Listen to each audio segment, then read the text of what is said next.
Chevrolet is saying they're going to have every model of vehicle available in either gas or electric, from the smallest car to the largest car. One of the things that I caught was I was looking at, my daughter owns an Equinox, I think it is, and the range on the electric Equinox is 300 miles. Generally, on a high-speed charge system, the DC charge is what it's called. These things can charge 80% in anywhere from 30 to 45 minutes. So you really need to think about range anxiety and, oh my God, you can't drive it on long trips. You can. The way you drive it on a long trip is completely different than you would drive a regular car. So the trick to an EV is charge it to 80%. Don't try for 100. It's like your phone. If you ever pay attention to your phone, from going from 20% to 80%, it's really fast, and then from 80% to 100, it's really slow. Because just like a gas tank, if you get up to about 3/4 full, it starts kicking off, and you got to kind of squeeze it to get it in there. Electric kind of works the same way. So you only charge it to 80%. So when you plan your trip, you plan to never get under 20 to 30%, and never charge over 80.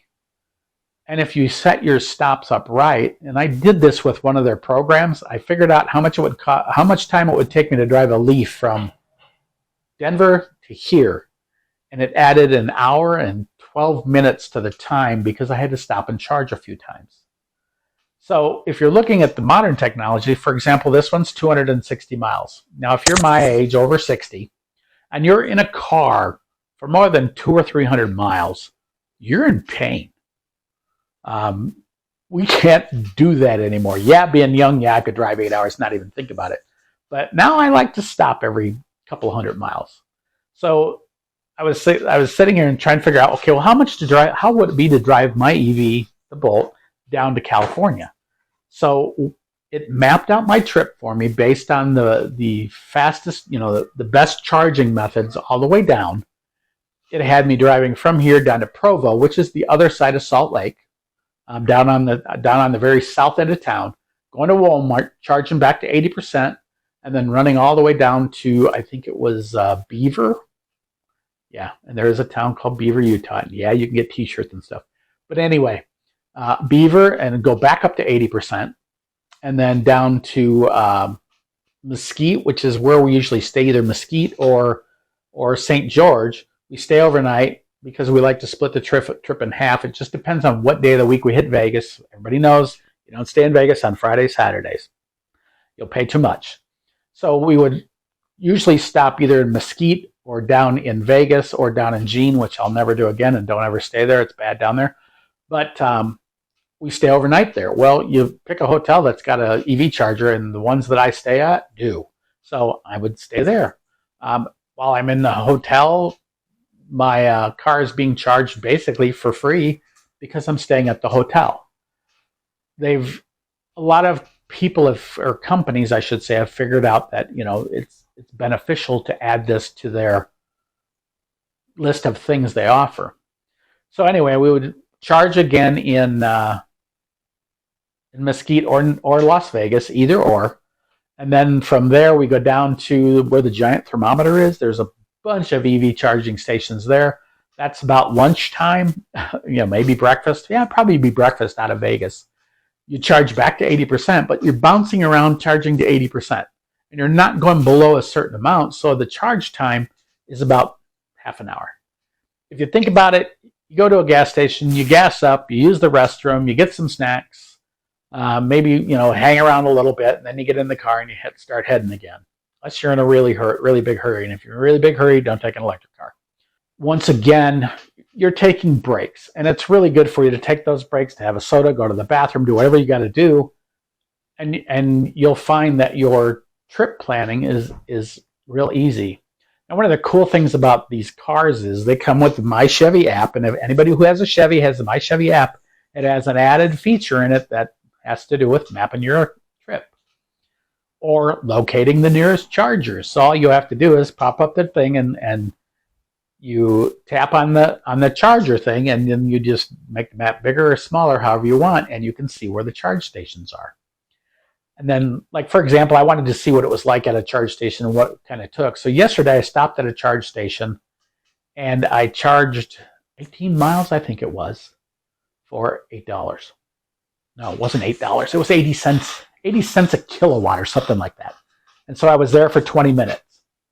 Put a little bit of a charge in the car and I'm on my way again. So it's really practical.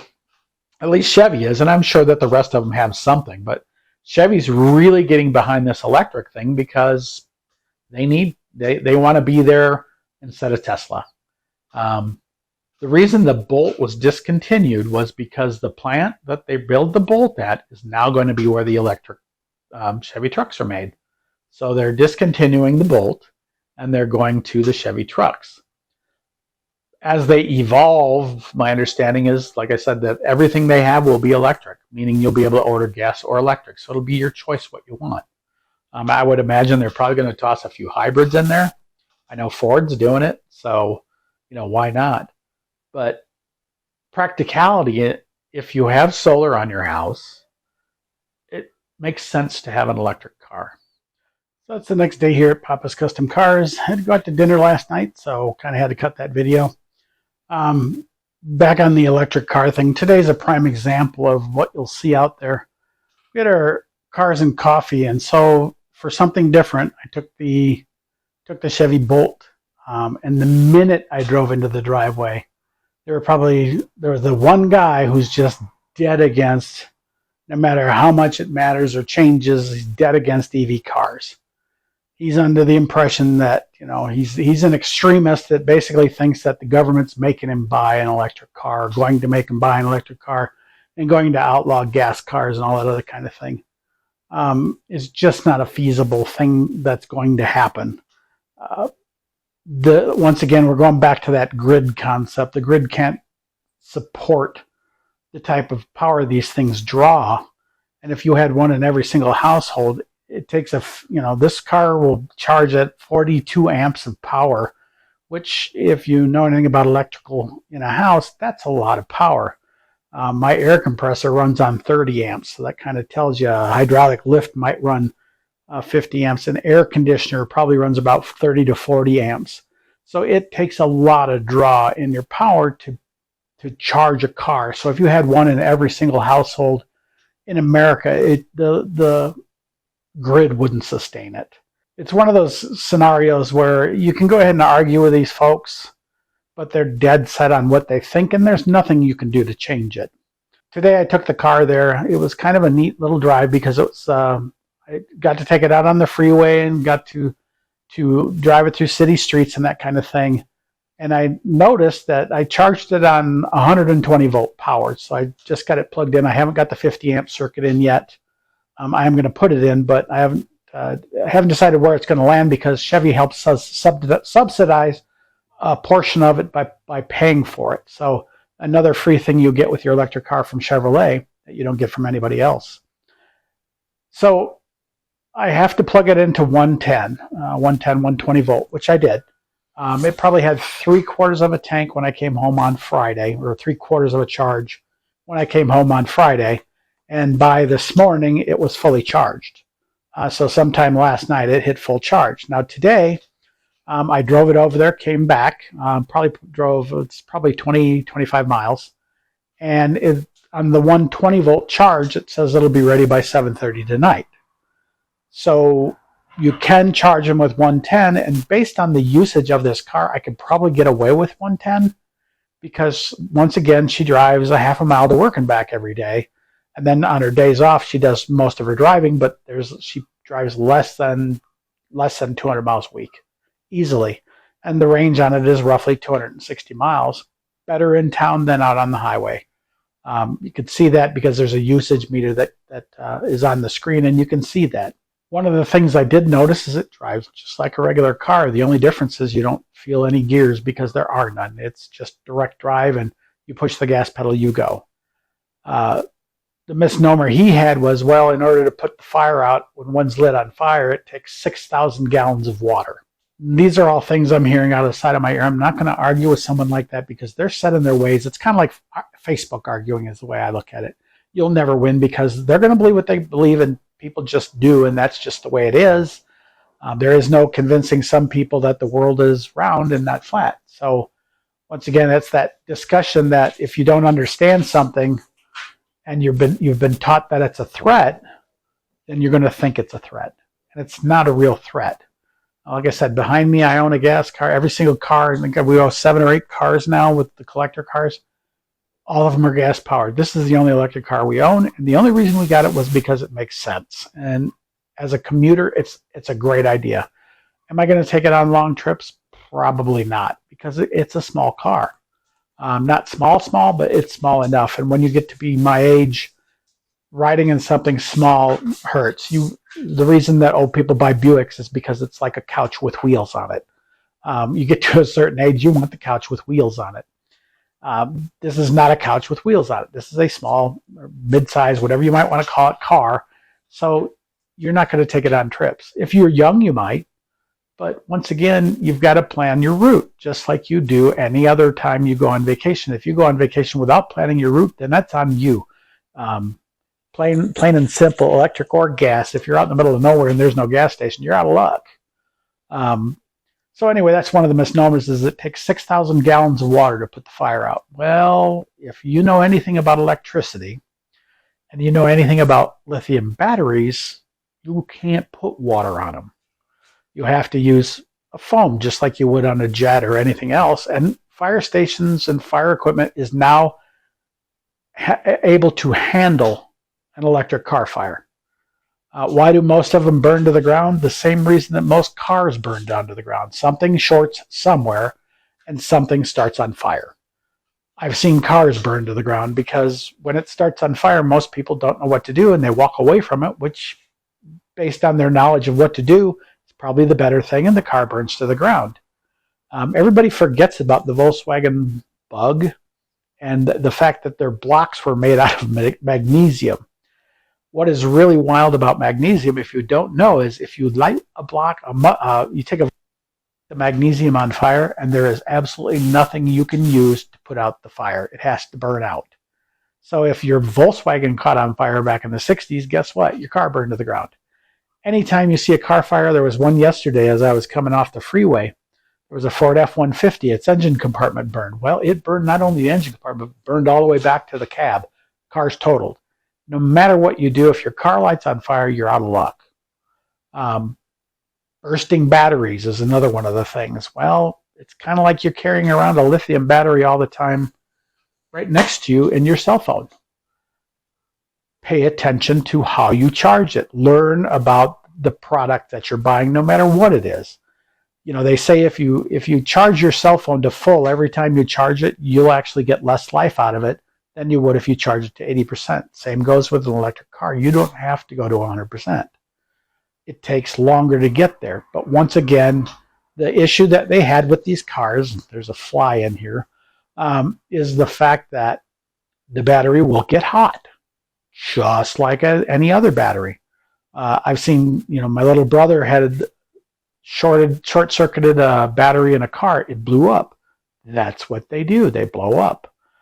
These have a lot of safety items built into them. So before you know it, you're probably out of the car, standing there watching it burn to the ground, just like you would be in a gas car. That was one of the really big misnomers, but just hearing them rattle off, or hearing him rattle off everything that was wrong with an electric car, just tells me that he's not educated in electric cars. My suggestion is, if you don't want one, don't get one. The world isn't going to make you, and Joe Biden's not going to make you buy an electric car. Everyone in Congress knows that the grid can't handle it. So they're not going to pass anything. California's thing that they pass saying, oh yeah, everybody has to buy electric by such and such a year, it's not going to happen. It's not possible.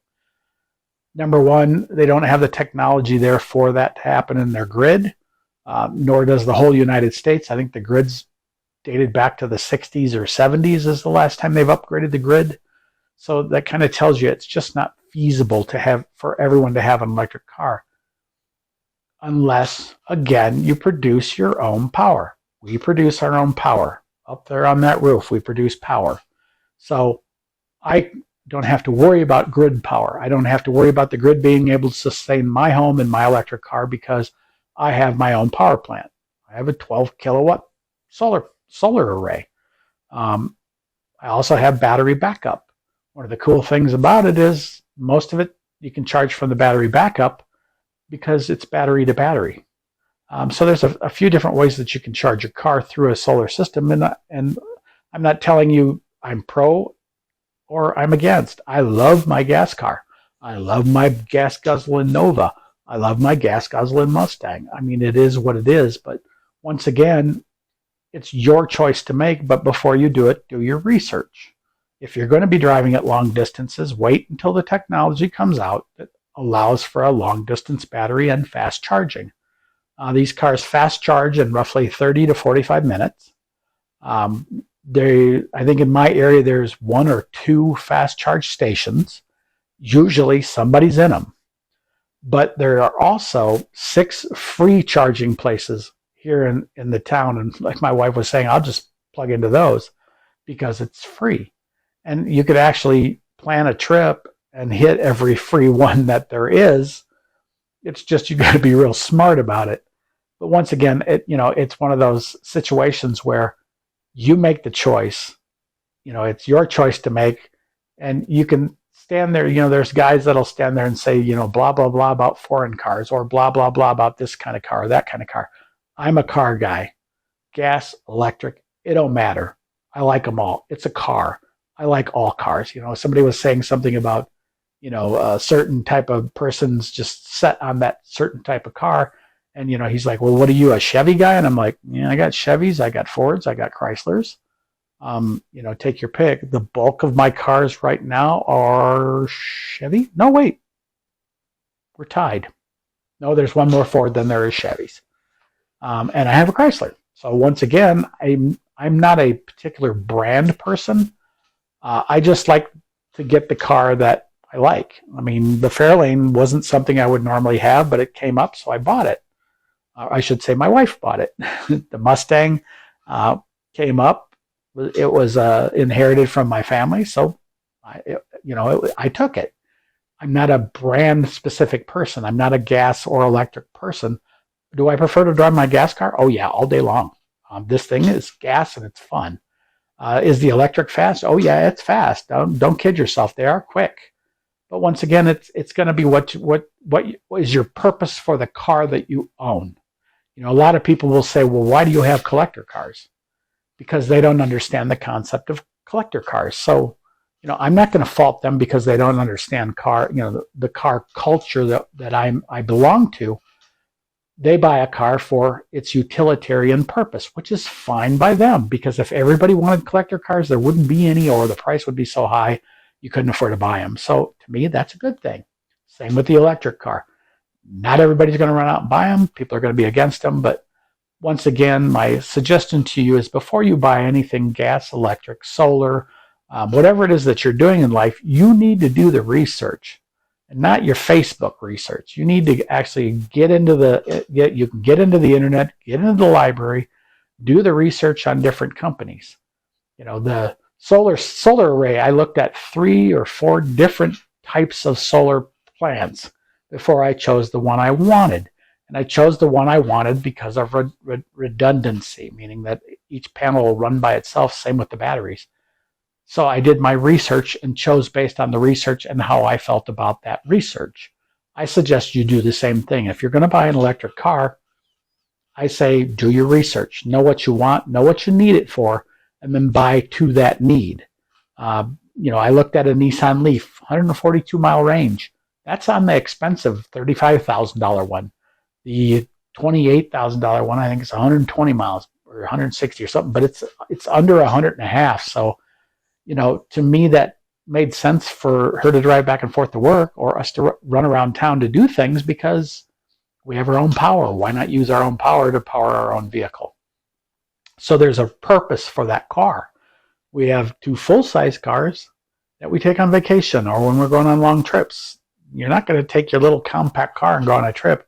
And if you do, far be it from me to say anything to you about it, but I'm just not going to do it because it's not comfortable. And I want to be comfortable if I'm going any kind of distance. So that's kind of give you the rundown on everything electric card. The Chevy Bolt EUV, I will make a video on how it drives and all that kind of stuff. It is a really neat little car. When you're driving it, it compares to exactly to the tracks. The only difference is when you push the button to start it, there's no engine that starts. It's just on or off. And yeah, you have to put your foot on the brake and push the button just like you do a gas car. So it's kind of the same. So it's pretty much your choice to make, but don't believe everything you hear about anything. And that's just in general. Society has forgotten how to use its brain and forgotten how to do research. Sorry about that. That was bull bumping into the camera. Forgotten how to do research. And to me, that's the scariest thing in the world. You can believe what you want to believe if you can support it with facts, but don't support it with Facebook facts. Do your research and know the truth. If you don't understand how to put out an electric car fire, or you don't understand an electric car fire, go ask a fireman. They've done their research. They know what to do. But once again, you're back to that. Every car burns when it burns, and there's nothing you can do about it. Are the odds greater or better? Not that I've heard. Any new car that comes out is going to have trouble. I never buy the first iteration of a vehicle. Well, let me rephrase that. I bought one of the very first Expeditions out there, but it was on a Ford chassis, so you pretty much knew it was a Ford truck. But do your research, take your time on anything that you're doing, and go do the work. Don't just take somebody's word for it, because 99% of the time they're not right. I don't expect you to believe me about everything I'm saying about EVs, but do your research. I've done mine, and that's a choice I made based on the research I did. And I feel that my research and foundation for me owning one personally is legit. And my wife agrees because she's good with it too. So once again, take the time, do the research on anything. Even if you're buying a gas car, do the research. I did the research on the tracks before I bought it because I'd never heard of what it was. So I did my research and found out it's a good car. So you've got to sit down and do the research on anything that you do, be it putting something in your house, adding this or that. So once again, as I'm going through this, I'm hopefully going to be posting pictures to show you the different types of things out there and the different types of things you're going to encounter. But do me a big favor. Don't believe everything you hear, because what you hear, half of what you're hearing is not true. Use your mind, think about it, do your research, and come up with an answer that's good for you, because what I do and what you do are two different things. So definitely do what you do. I'll do what I do. And then I'll just tell you why I did what I did. If it doesn't make sense to you, send me a question. If you got any question at all on this whole EV thing or solar on your house, give me a call and I can actually, or not call, but send me a message. I can actually tell you the research that I've done. And I've done extensive research on both. So that's probably pretty much it from me at Papa's Custom Cars. Next week, if I get the opportunity, I'll take you for a ride in it. But if all you have to do is Google search Bolt EV road trip, and you'll see how people have done different things to see and educate you on what they've learned about EVs. So definitely take the time and go do your research. And I'll look forward to seeing you next week's video, hopefully. And I've got to finish up the tank today. I'm not going to bore you guys with that. I am going to I'll zip some video. Right now it's sitting in etching primer, and I'm getting ready to mount the tank in it, or drill the holes for the tank mounts before I put it into the trunk. But that's kind of where we're at. That'll be more next week. So everybody have a great week. If you have, like I said, if you have any questions about solar power or EVs, you can send me a note. I've done a bunch of research on both. I believe in doing research on everything. I'm a creator more than anything, as you see with the work that I've done with the Nova. So when I'm going to do something, I want to know about it. I want to know the truth. I don't want to know what Facebook says. And if you believe what Facebook says on everything, by God, that's on you, not on me. So I'll see you next week. Everybody have a great week.